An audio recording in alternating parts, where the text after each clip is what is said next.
No details have been given about the unnamed woman who has died, but it is understood that she was in her 70s and had recently spent time in and out of the Royal Berkshire Hospital in waiting for long-term health conditions. She died early on Thursday morning.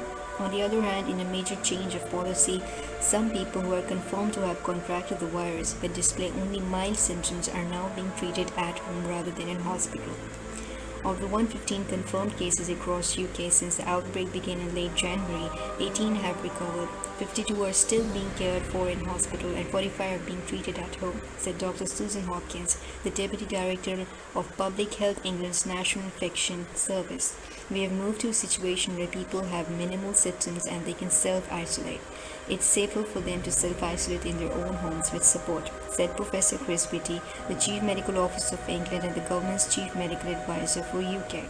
Professor Steve Powers, NHS England's National Medical Director, said, if the symptoms are mild, then it's appropriate for people to be in home settings rather than in hospital setting. People showing mild symptoms of the virus in England are facing isolation. Asked how the authorities are ensuring that infected patients are staying indoors, she said that all 45 people are displaying very responsible behavior. Many are isolating in their bedrooms and only coming out of their room to get food and go back in. They are being very responsible.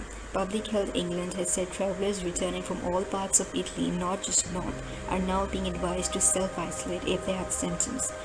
The change in advance is understood to have been prompted by the recent surge in cases of people who recently come back from Italy, where the outbreak has escalated across the country in recent days.